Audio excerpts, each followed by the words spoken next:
বাহ, এ তো পুরো অলিম্পিকের রেকর্ড হয়ে গেছে। তোমরা দুজনে 10 মিনিটে তৈরি হয়ে গেছো। Very good. দিদি, তুমি আমাদের নিতে যাবে তো? হ্যাঁ, নিশ্চয়ই আসবো। ছুটি পড়ার আগে এটাই তো তোমাদের শেষ সপ্তাহ। আমি নিশ্চয়ই আসবো। আচ্ছা মামি, আমি এদের দুজনকে স্কুলে পৌঁছে দিয়ে আসছি। শোন প্রিয়া, শোন, তুই না আসার সময় মামার সঙ্গে খেতে দেখা করে আসিস, আর বলে দিস যেন আনাজের বস্তাটা নিয়ে আসে, ভোলে না যেন। ঠিক আছে মামি, চলো চলো। বাই মা, বাই। বাই। সাবধানে যা। হ্যাঁ, নিজেদের টিফিন কিন্তু পুরো খেয়ে নেবে, কিচ্ছু ফেলে রাখবে না, না হলে কিন্তু লাস্ট বারের মতো বকুনি খাবে।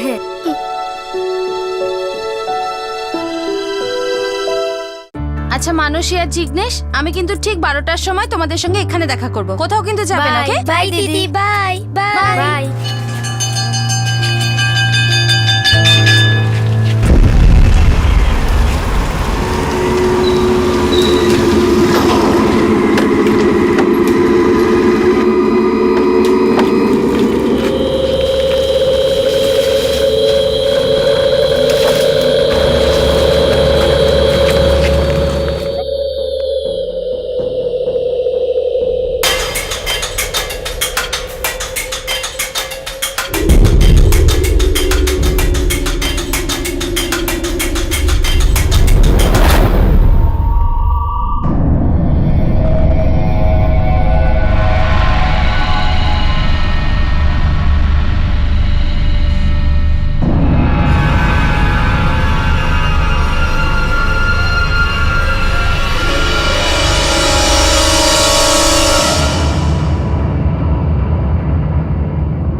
আরে গৌরব, কি খবর?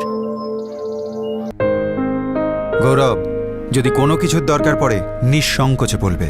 আমরা দীর্ঘদিনের প্রতিবেশী, তাই না? সবই আপনাদের আশীর্বাদে কাকু। আচ্ছা হ্যাঁ, আপনারা দুজনে এবং প্রিয়া আমার আশীর্বাদে অবশ্যই আসবেন কিন্তু। দিওয়ালিতে বিয়ের দিন ঠিক হয়েছে তো? হ্যাঁ, আর আশীর্বাদ কবে? পরশু 29শে এপ্রিল। পরশু? কিন্তু প্রিয়া তো আজল গেছে মামার কাছে। ঠিক আছে, ওকে নিয়ে আসবো, ছোটবেলার বন্ধু বলে কথা। গৌরব, আমি তোমার দাদা শিবমের সাথে কথা বলবো, আর কোনো কিছু দরকার হলে অবশ্যই বলবে। এটা কেউ নিজের বাড়ি বলে ভেবো। থ্যাংক ইউ কাকু, থ্যাংক ইউ কাকিমা। আচ্ছা এখন তাহলে আমি উঠি, আসি তাহলে। সুখে থাকো বাবা। ভালো থেকো। যাক, ভালোই হলো, আমাদের গৌরবও সেটেল হয়ে গেল। খুব ভালো। দুই ভাই যে নিজের পায়ে দাঁড়িয়েছে সেটাই বড় কথা। না হলে ছোটবেলা থেকে বাবা মা হারা কঠিন লড়াই।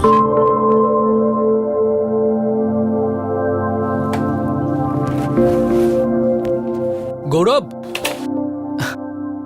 শোন, এই 50,000 টাকা ওই গার্ডেন হলে জমা করে দিস পরশুর বুকিং এর জন্য।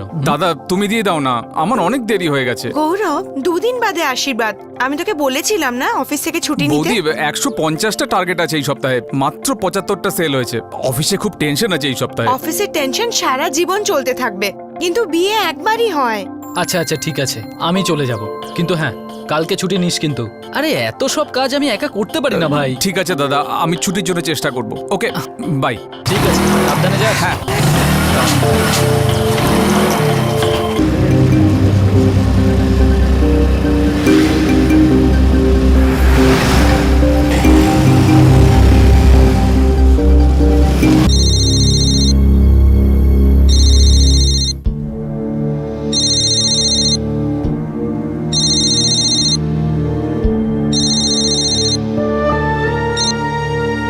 হ্যালো, দেবাং ব্রহ্মভট্ট। হ্যাঁ বলছি। তোমার মেয়ে প্রিয়া আমাদের কাছে আছে। কি? কে বলছেন? তাতে কিছু যায় আসে না, এক্ষুনি 5 লাখ টাকার নগদ জোগাড় করো। দেখুন, কে বলছেন আপনি? এখন তোমার একমাত্র মেয়ের মৃত্যুর দূত। পুলিশের কাছে যদি যাও, তোমার মেয়ের এতগুলো টুকরো করব যে লাশটাকে রিপু করতে হবে। সন্ধেবেলায় আরেকবার ফোন করব। খোদা হাফেজ। হ্যালো, কি হয়েছে? আমাদের আমাদের প্রিয়াকে কি হয়েছে আরে প্রিয়ার? কে যেন ওকে কিডন্যাপ করেছে। কিডন্যাপ?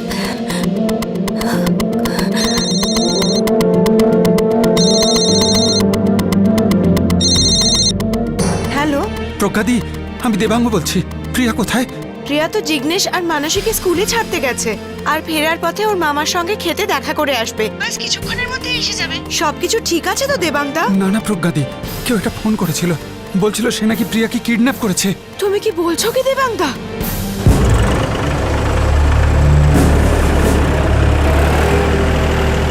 হরিশদা, হরিশদা, ও হরিশদা, আরে তোমার ফোন এসেছে আহমেদাবাদ থেকে, তোমার জামাইবাবু। আরে না দেবাংদা, এখানে তো প্রিয়া আসেনি। ভাই হরিশকে একটা ফোন করেছিল, বলছিল যে সে নাকি প্রিয়াকে কিডন্যাপ করেছে, 5 লাখ টাকাও চাইছিল। এরকম কি করে হতে পারে দেবাংদা? আমাদের গ্রামে এসব কে করতে পারে? কি বললো হরিশদা? কি বললো? স্মিতা, সত্যি সত্যি আমাদের প্রিয়াকে কেউ কিডন্যাপ করেছে। হে ভগবান! 18 বছরের প্রিয়া ব্রহ্মভট আহমেদাবাদের বাপুনগরের বাসিন্দা। সবেমাত্র সে ক্লাস 12-এর পরীক্ষা দিয়েছিল আর কিছুদিনের জন্য নিজের মামা বাড়িতে ঘুরতে গিয়েছিল, যেটা আজলগাঁও মানসায় অবস্থিত। এটা আহমেদাবাদ থেকে প্রায় 60 কিলোমিটার দূরে। হঠাৎ একদিন আজলগাঁও থেকে প্রিয়ার অপহরণ হয়ে যায়, আর যখন আহমেদাবাদে মুক্তিপণের জন্য ফোন আসে তখন প্রিয়ার বাবা মা হতবাক হয়ে যান। প্রিয়া তাদের একমাত্র মেয়ে ছিল। ওনারা বুঝতেই পারছিলেন না যে এই পরিস্থিতির সঙ্গে কিভাবে মোকাবিলা করবেন। আরও অনেকগুলো প্রশ্ন ওনাদের চিন্তিত করে তুলেছিল। কে করলো, কেন করলো, কিভাবে করলো? আর সব কিডন্যাপিং এর মতোই ঘড়ির কাঁটা প্রতি মুহূর্তে ভয়ের সঞ্চার করছিল। বলেছে পুলিশের কাছে গেলে ওরা প্রিয়াকে প্রাণে মেরে দেবে, আর বলেছে যে সন্ধ্যাবেলা আবার ফোন করবে। কে আমাদের সাথে শত্রুতা করছে? আরে আমাদের প্রিয়া কার কি ক্ষতি এই করেছে? কথাটা তো আমিও বুঝতে পারছি না স্মিতা। আঙ্কেল, আপনি ভয় পাবেন না, চলুন পুলিশের কাছে যাই। ওরা রেগুলার এই ধরনের সমস্যার মুখোমুখি হয়, আর নিজেদের থেকেও কিছু করতে হলে আমাদের তো কিছু জানতে হবে।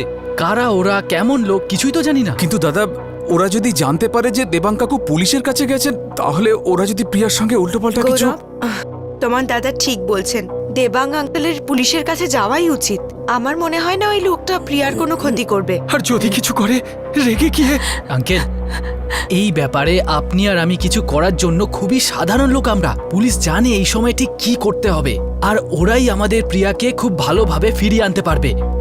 আপনি ভয় পাবেন না, আমাদের তাড়াতাড়ি পুলিশ স্টেশনে যাওয়া উচিত। কিন্তু ওরা যখন মুক্তিপণ নিয়ে প্রিয়াকে ছাড়তে রাজি আছে, তখন পুলিশের কাছে। পুলিশ প্রিয়াকে ছাড়িয়ে আনবে, তাও মুক্তিপণের টাকা না দিয়ে, আর ওদেরকে ধরবে। আর কথাটা শুধু টাকার নয়, ব্যাপারটা হলো আমাদের প্রিয়ার সেফটির, তাই না আঙ্কেল? কিডন্যাপাররা সন্ধ্যায় ফোন করবে বলেছিল, কিন্তু এখনো ফোন আসেনি, তাই না? এখন কি করবো ইন্সপেক্টর? ওরা কোন নম্বর থেকে ফোন করেছিল? এই নম্বর থেকে ফোন করেছিল। শোনো, এই নম্বরটা ট্র্যাকিং শুরু করো, প্রত্যেকটা ডিটেল চাই, ঠিক আছে? Okay sir. মিস্টার দেবাং, বিজনেসে আপনার কোনো শত্রু আছে? ইন্সপেক্টর সাহেব, আমার অটোমোবাইল স্পেয়ার পার্টসের ছোটখাটো একটা ইউনিট আছে, আর সবার সাথে ভালো সম্পর্ক আমার। শিবম, গৌরব, আপনারা এনার প্রতিবেশী? আসলে আমরা পাটনার বাসিন্দা, কিন্তু এই আহমেদাবাদে 25 বছর ধরে রয়েছে। আর এই দেবাং আঙ্কেলকে তো আমরা গত 20 বছর ধরে চিনি। ওই ধরে নিন আত্মীয়দের মতোই সম্পর্ক আমাদের। আর কেউ জানতো যে প্রিয়া আজলগাঁওয়ে আছে? এই কথাটাই তো আমি বুঝতে পারছি না ইন্সপেক্টর। 12 ক্লাসের পরীক্ষার পরে প্রিয়া প্রথমে ওর দাদুর কাছে বটগাঁওতে গিয়েছিল, ওখানে 4 সপ্তাহ ছিল। তারপর আজলগাঁও গেল ওর মামার বাড়িতে, আর ওখানেও 1 সপ্তাহ আছে ইন্সপেক্টর সাহেব, মাত্র 1 সপ্তাহ। একটু আশ্চর্য লাগছে, মনে হচ্ছে কেউ ওকে ফলো করছিল, ওর মুভমেন্টসগুলো ট্র্যাক করছিল।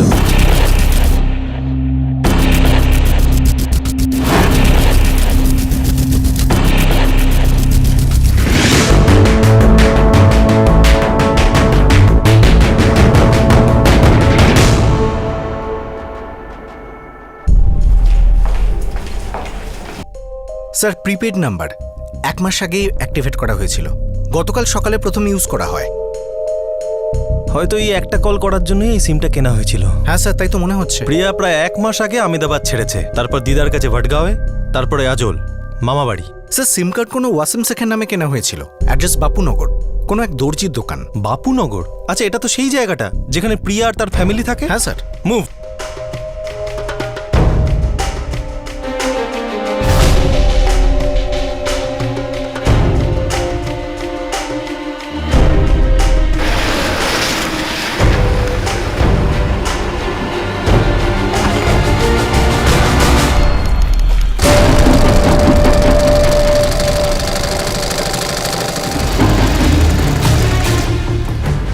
ওয়াসিম শেখ।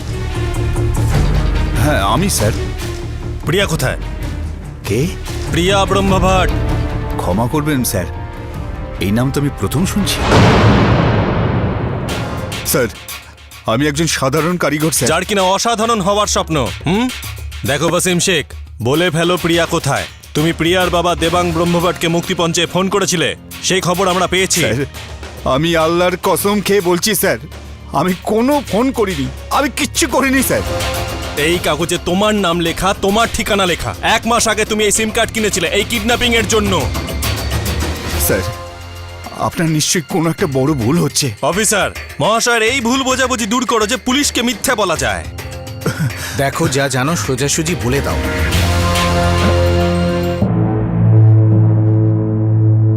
ইন্সপেক্টর সাহেব কিছু বললো? এখনো অবধি না। মিস্টার দেবাং, এক্স্যাক্ট ফোনে কি কথা হয়েছিল বলুন তো? পুলিশের কাছে যদি যাও, তোমার মেয়ের এতগুলো টুকরো করব যে লাশটাকে রিপু করতে হবে। সন্ধেবেলায় আরেকবার ফোন করব। এই লোকটা কিন্তু বাপুনগরেই থাকে। আপনার মেয়ে কি একে কোনোভাবে চিনতো? না ইন্সপেক্টর, আমরা এই লোকটাকে চিনিও না। দেখুন মিস্টার দেবাং, আপনার মান সম্মানের ব্যাপার সেটা আমি বুঝতে পারছি। আপনি যদি কিছু লোকাবার চেষ্টা করেন, প্লিজ সেটা করবেন না। আপনার মেয়ের জীবনের প্রশ্ন। না ইন্সপেক্টর সাহেব, আমরা আপনার কাছে কিচ্ছু লুকাচ্ছি না। বরং আমি তো এটা বুঝতে পারছি না যে টেলার মাস্টার আমার মেয়েকে কেন কিডন্যাপ করবে। স্যার একই কথা বলছে ওয়াসিম শেখ, শুধু একটাই কথা বলছে যে কিছুই জানে না ও। কিন্তু নাম্বারটা তো এরই নামে। স্যার মনে হয় কোনো একটা গন্ডগোল হচ্ছে, লোকটাকে সরলই মনে যদি হয়। এ সরল হয় তাহলে জটিল নিশ্চয়ই এর পাশেই কেউ আছে যে একে ফাঁসিয়েছে। স্যার আপনার কি মনে হচ্ছে প্রিয়ার অন্য কোনো গল্প আছে যেটা ওনারা আমাদের কাছে লুকোচ্ছেন? দেখো, রুল আউট তো করা যাচ্ছে না। স্যার আর একটা কথা, এই কলের পরে আর কোনো কল আসেনি, কোনো দ্বিতীয় নাম্বার অথবা পিসিও থেকে। শুধু একটাই নাম্বার সোজাসুজি ট্র্যাক হয়েছে ওয়াসিম শেখের। স্যার সবকিছুই কেমন সোজা সাপটা লাগছে। হতে পারে কেউ নিজের রাস্তা বানাচ্ছে কোনো নির্দিষ্ট লক্ষ্যের কথা ভেবে, আর ওয়াসিম শেখকে সেক্ষেত্রে ব্যবহার করা হচ্ছে।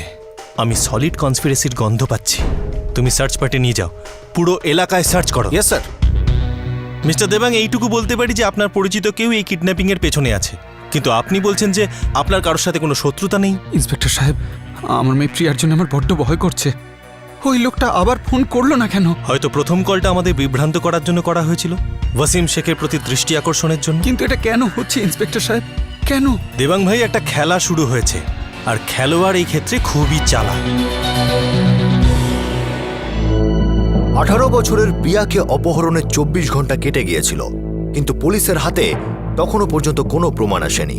কিন্তু হ্যাঁ, ওনাদের বিভ্রান্ত করার জন্য একটা মিথ্যে লিড ছিল, যেটা ছিল ওয়াসিম শেখের নামে কেনা একটা সিম কার্ড, যেটা থেকে প্রথম কল করা হয়েছিল। একদিকে পুলিশের একটা টিম এই ষড়যন্ত্রের রহস্য উন্মোচনের চেষ্টা করছিল, আর অন্যদিকে তারা প্রিয়াকে খোঁজার জন্য একটা সার্চ অপারেশন লঞ্চ করেছিল। পুলিশের সন্দেহ ছিল যে হয়তো কিডন্যাপার প্রিয়াকে নিয়ে ওই এলাকারই কোনো জায়গায় লুকিয়ে আছে।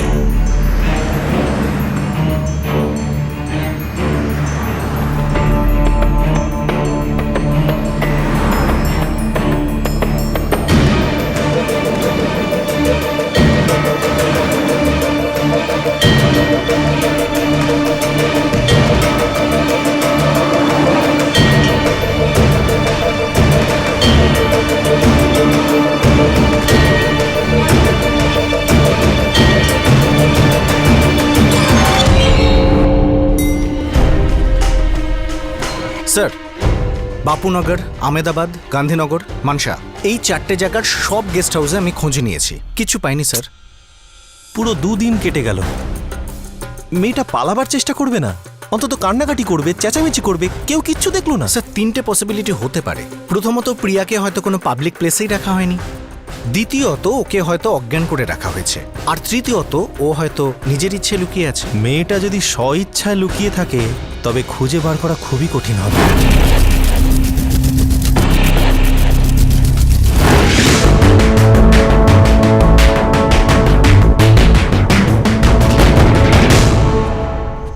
দেখো, হল ক্যান্সেল করাটা কোনো বড় কথা নয়। মেন ব্যাপার হলো অনিতার মা বাবাকে কি বলবো আমরা। দাদা, হতে পারে ওরা হয়তো বুঝবেন না। দেবাং কাকুর স্মিতা আন্টি আর প্রিয়া, ওরা তো আমাদের কাছে পরিবারের মতোই। ওরা যখন প্রিয়াকে নিয়ে এতটা ভেঙে পড়েছেন, আমরাও আমাদের প্রিয়াকে নিয়ে এতটা টেনশনে আছি, তাহলে এই আশীর্বাদের এখন কি দরকার দাদা? বারবার প্রিয়ার মুখটা আমার চোখের সামনে ভাসছে, আর প্রত্যেকবার ওই কিডন্যাপারের জন্য এত রাগ হচ্ছে তোমাদের বলে বোঝাতে পারবো না।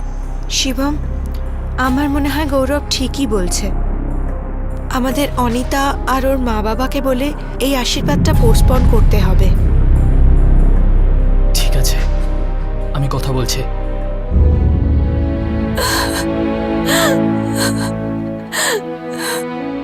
পুলিশ বলছে যে এতে ওই ওয়াসিম শেখ টেলারের কোনো হাত নেই। তাহলে কেমন আছে যে আমাদের প্রিয়াকে তুলে নিয়ে গেল, তাও আঁচল থেকে? আর কেন স্মিতা আমাদের সাথে এসব এসব কি হচ্ছে?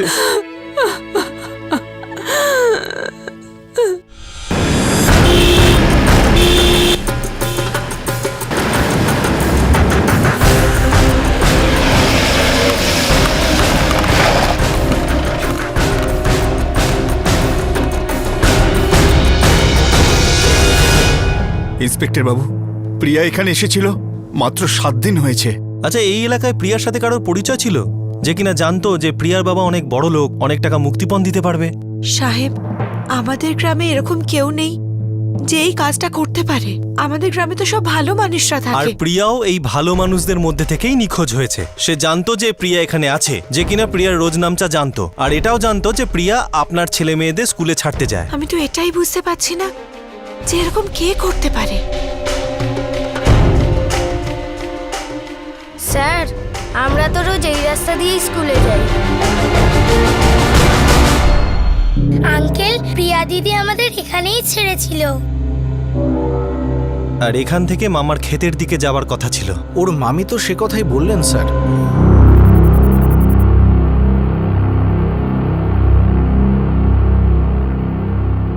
হয়তো সে এই রাস্তা দিয়েই গিয়েছিল। কিন্তু ও তো মামার খেতে পৌঁছয়নি স্যার।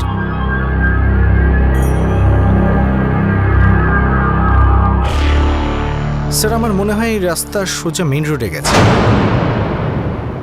আমার মনে হয় প্রিয়াকে হয়তো এখান থেকে কিডন্যাপ করা হয়েছে।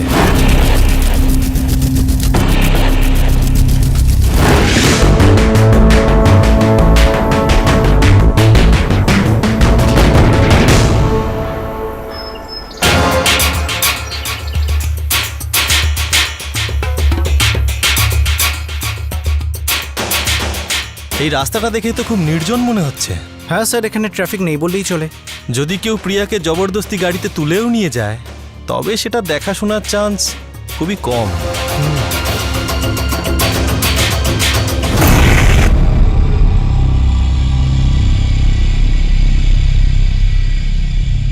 স্যার, বাইক পার্ক করার জন্য অদ্ভুত জায়গা খুঁজে পেয়েছে। দেখো, ঝোপের মধ্যে কেউ বাইক পার্ক করবে না, কেউ বাইকটা এখানে লুকিয়েছে। এই বাইকটার পুরো ডিটেল বার করো। Right sir.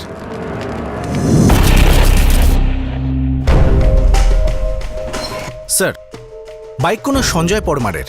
ছেলেটি কাটলালের বাসিন্দা।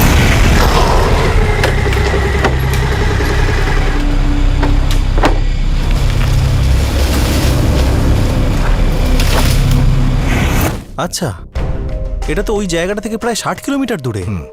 তুমি এক কাজ করো, এই সঞ্জয়ের ব্যাপারে পুরো খোঁজ খবর নাও। স্যার,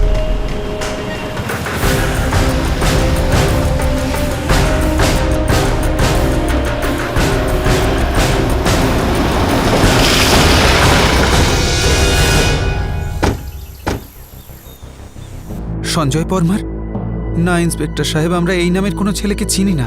হয়তো হাই স্কুলের প্রিয়ার সাথে পড়তো বা অন্য জায়গার বন্ধু। আমি আমার প্রিয়ার সব বন্ধুদের চিনি, কিন্তু সঞ্জয় পরমারের ব্যাপারে কোনোদিন কিছু শুনিনি ইন্সপেক্টর সাহেব। একবার প্রতিবেশীদের জিজ্ঞাসা করুন, হয়তো তারা কিছু জানতে পারে। না, আমি কোনো সঞ্জয় পরমারকে চিনি না। আমিও এই নাম কখনো শুনি। দেখুন, আমরা সন্দেহ করছি যে এই সঞ্জয় বলে ছেলেটি কিডন্যাপিং এর সাথে যুক্ত। একটা ঝোপের পেছন থেকে ওর বাইক পাওয়া গেছে, যেটা ও লুকিয়েছিল, হয়তো সেই স্থানে যেখানে প্রিয়াকে কিডন্যাপ করা হয়েছিল। কোনো খবর নেই স্যার, জানি না কোথায় চলে গেছে, আর কিছু বলেও যায়নি। কতদিন হলো? 3 দিন ধরে ঘরে আসেনি আমার ছেলে। মোবাইল সাথে থাকে আপনার ছেলে?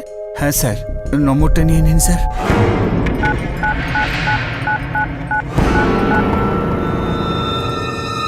হ্যালো, পুলিশ তোর কথা জানতে পেরে গেছে সঞ্জয়। এই কেস করেছে এবার? বাইকটা ওখানে ফেলে এসেছিলি সঞ্জয়, এবার তুইও মরবি, সবাইকে মারবি। কিন্তু আমি কি করতাম ভাই? বাইকে তুলে নিয়ে যাওয়া কি হাতের মোয়া নাকি? হ্যাঁ, যাকে যা হয়েছে হয়েছে, এবার তুই প্রিয়াকে নিয়ে পালিয়ে যা, পুলিশ এক্ষুনি ওখানে পৌঁছবে। কিন্তু কোথায় যাব? যেখানে খুশি যা, কিন্তু বাইকের মতন ধরা পড়িস না। পরের প্ল্যান পরে বলবো, এখন জলদি ওখান থেকে পালা। আচ্ছা ঠিক আছে, আমি এক্ষুনি বেরোচ্ছি। স্যার, এই সঞ্জয় পরমার 3 দিন বাড়ি ফেরেনি। আর প্রিয়ার কিডন্যাপিংও 3 দিন হয়ে গেল। স্যার, ওর মোবাইলের লোকেশনও ট্র্যাক হয়ে গেছে। 3 দিন আগে ও আজলে ছিল। ট্র্যাকিংয়ে লাগিয়ে দেওয়ার মোবাইল নাম্বার লাগিয়ে দিয়েছি স্যার। এই মুহূর্তে লোকেশন পাটনের বাইরে যাওয়ার রাস্তায়। হয়তো কেউ ওর টাচে আছে, যে ওকে খবর দিচ্ছে যে পুলিশ ওকে খুঁজছে। 3 দিন হয়ে গেল, না জানি আমার মেয়েটাকে কি কি সহ্য করতে হচ্ছে।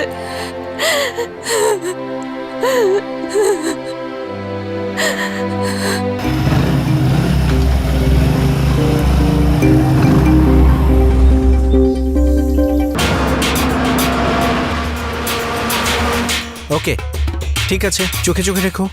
স্যার, পারফেক্ট লোকেশন ম্যাচিং পেয়ে গেছি। সেলফোন বাসের মধ্যেই আছে, তার মানে সঞ্জয় পারমারও বাসের ভেতরেই আছে। বাস কত দূর পৌঁছেছে? স্যার, কালোল পর্যন্ত। রিল্যাক্স বাস স্যার।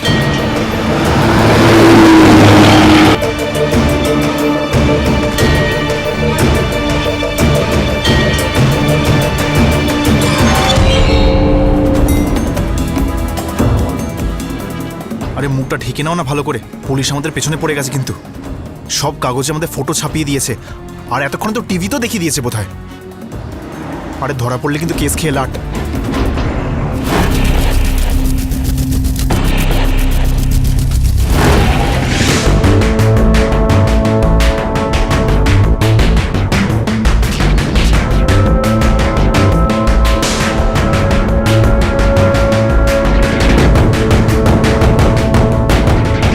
শিগগিরই চলো, বেরোই। কিন্তু কোথায় যাব?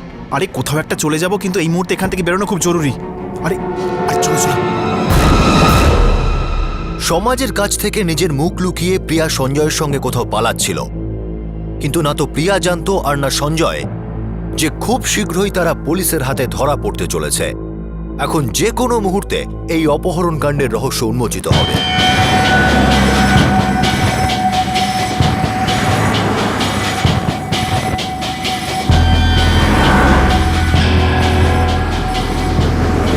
বাস আছে, কনস্টেবল রেডি।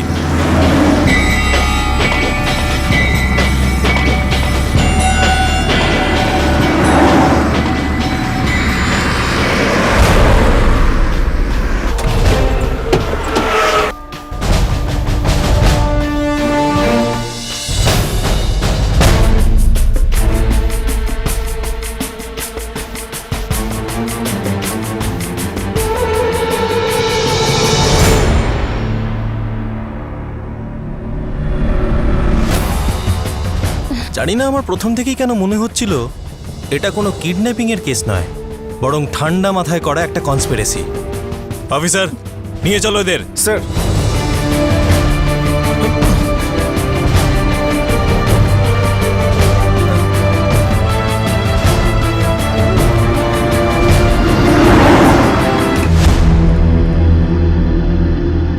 পুরো খেলাটা কি ছিল?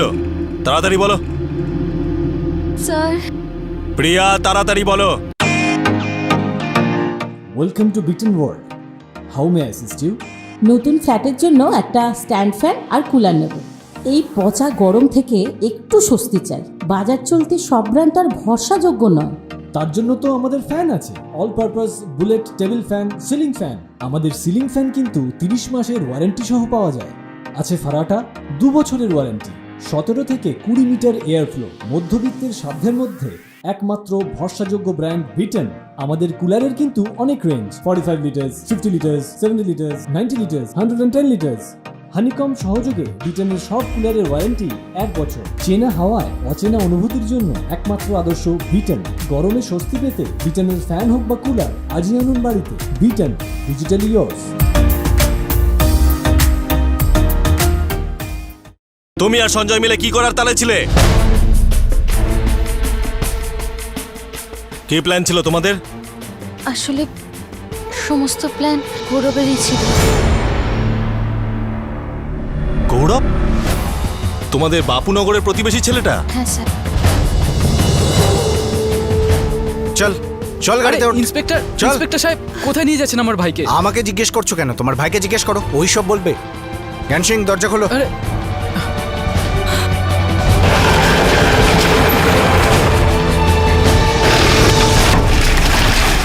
না না ইন্সপেক্টর, ইম্পসিবল।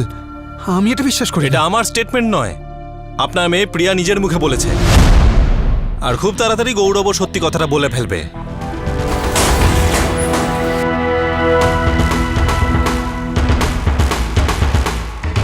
তাহলে গৌরব, তোমার এই আশীর্বাদ, তোমার এই আসন্ন বিয়ে, এই সবই একটা আসলে নাটক। এমন এক নাটক যাতে প্রিয়ার বাবা মা, তোমার দাদা বৌদি সবাইকে অন্ধকারে রাখা যায়। বলো?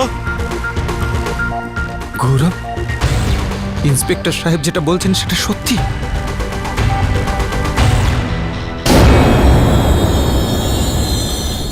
জানো প্রিয়া, তুমি যখন 6-এ পড়তে আমি তখন থেকেই তোমায় পছন্দ করি। আচ্ছা, তার মানে তুমি তখন থেকেই আমাকে লাইন মারতে, তাই না?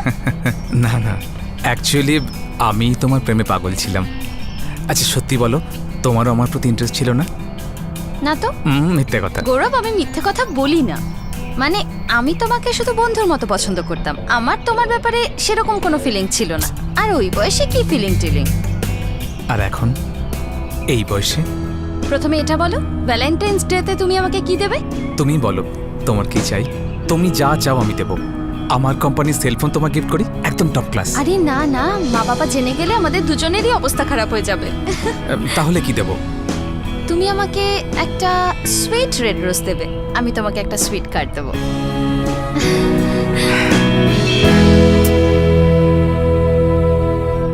প্রিয়া, প্রিয়া, এই মেয়েটাও না কোনোদিন নিজের বই খাতা গুছিয়ে রাখে না।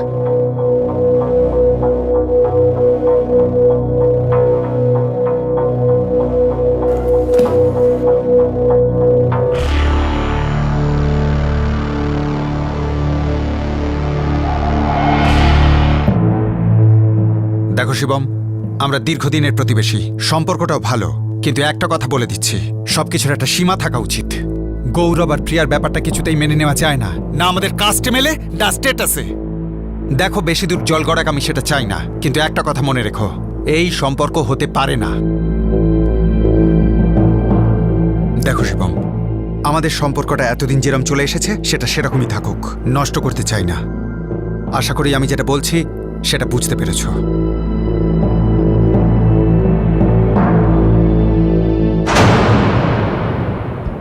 আজ থেকে, মানে এখন থেকে আমার আর গৌরবের মধ্যে যা কিছু ছিল আমি সবকিছু ভুলে যাব।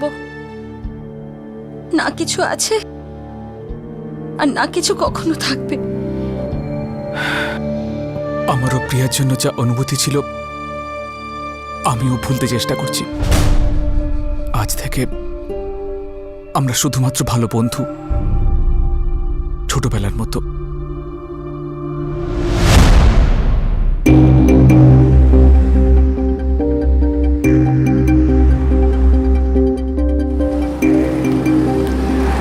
প্রিয়া,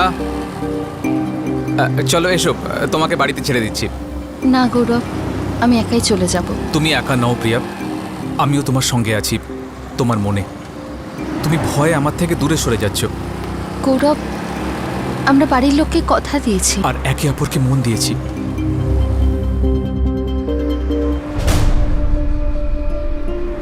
প্রিয়া, 1 বছরের মধ্যে তুমি 18 বছরের হয়ে যাবে। ততদিন আমরা নিজেদের অনুভূতি লুকিয়ে রাখবো, কাউকে কিচ্ছু বলবো না। আর তারপর আর তারপর তুমি প্রিয়ার 18তম জন্মদিনের অপেক্ষা করছিলে, যাতে তোমার প্ল্যান মাফিক কাজ হয়, রাইট? গৌরব, তোমার বিয়ে ঠিক হয়ে গেছে আর কিছুদিনের মধ্যে তোমার আশীর্বাদও হয়ে যাবে। তাও কেন গৌরব? না প্রিয়া, আমি আমার ভালোবাসার মানুষকেই বিয়ে করব, আর সেটা শুধু তুমি প্রিয়া। এসব আমি শুধু তোমাকে পাওয়ার জন্যই করেছি। তুমি কেন বুঝতে পারছো না? আমরা একে অপরকে ছাড়া বাঁচবো না। কিন্তু এই কথাটা একদম ঠিক নয়, এটা অপরাধ। প্রিয়া, ছোটবেলা থেকে একে অপরকে ভালোবাসা এটা অপরাধ কি করে হয়? আর তোমার মা বাবা ওরা আমাদের ভালোবাসাকে দেখেন না কেন, বোঝেন না কেন? গৌরব, আমিও তোমাকে খুব ভালোবাসি, কিন্তু আমাদের কাছে আর কোনো উপায় নেই। আমরা কিচ্ছু করতে পারবো না গৌরব। প্রিয়া, আমার একজন বন্ধু আছে, সঞ্জয় পারমার। তোমার পরিবারও ওকে চেনে না, আমার পরিবারও নয়। তো আমার আশীর্বাদের 2-3 দিন আগে আমার বন্ধু এসে তোমাকে তুলে নিয়ে যাবে। কোথা থেকে? আমি তো আমার দাদু দিদার বাড়ি যাচ্ছি, আর ওখান থেকে মামার বাড়ি আজলে যাব। ওটা নিয়ে টেনশন করো না, তুমি যেখানেই থাকো না কেন ও সেখানে গিয়েই তোমাকে তুলে নিয়ে আসবে। আর সবার এটাই মনে হবে যে তুমি কিডন্যাপড হয়েছো। হোয়াট? তুমি বলতে কি চাইছো? তাতে কি হবে? আমি তোমার বাবার কাছে মুক্তিপণ চাইব, যে কোনো একটা নম্বর থেকে। আর উনি যদি সত্যিই তোমায় ভালোবাসেন তাহলে উনি পুরো টাকা দিয়ে দেবেন। কিন্তু এইসব করলে আমার বাবা আমাদের বিয়ের জন্য হ্যাঁ কেন বলবে? ওনাকে বাধ্য হয়ে মানতে হবে। তুমি 2-4 দিন 2-4 রাত বাড়ির বাইরে থাকো, এতে সমাজে তোমার সম্মান নষ্ট হবে, তোমার বদনাম হবে। আর ব্যাস, সেই সুযোগ নিয়ে আমি তোমার বাবার কাছে তোমায় বিয়ের প্রস্তাব দেব। And I am very sure উনি খুশি হয়ে মেনে নেবেন। গৌরব, তোমার মনে হয় যে এটা সত্যি হবে? হবে প্রিয়া, নিশ্চয়ই হবে, ট্রাস্ট মি। না গৌরব, আমার ঠিক লাগছে। প্রিয়া, আমি যদি আমাদের এই প্রেম নিয়ে চেঁচিয়ে সবাইকে বলে বেড়াই তাহলে সেটা কি ঠিক হবে? গৌরব, তুমি এইসব কথা ভাবছোই বা কি করে? কারণ আমি তোমাকে বিয়ে করতে চাই প্রিয়া, আমি তোমাকে ভালোবাসি, আর আমাদের পরিবারকে রাজি করানোর এটাই একমাত্র রাস্তা।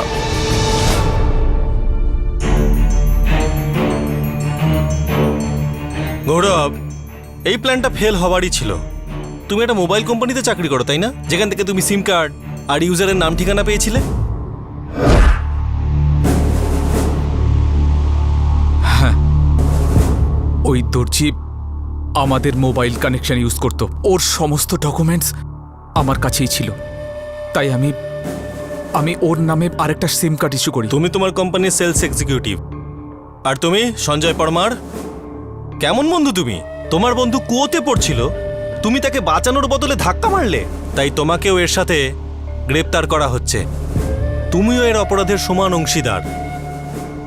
দেখুন, পারিবারিক ও ব্যক্তিগত ব্যাপারে হস্তক্ষেপ করা পুলিশের কাজ নয়, কিন্তু এইটুকু আমি বলতে পারি যে আপনার বাচ্চারা যেটা করেছে সেটা একটা মারাত্মক অপরাধ। হয়তো এরা আপনার রায়ের বিরুদ্ধাচরণ করছিল, কিন্তু যে রাস্তাটা ওরা বেঁচেছিল সেটা বেআইনি এবং খুবই বিপজ্জনক। অফিসার, এই 3 জনকে নিয়ে যাও। স্যার, চল চল।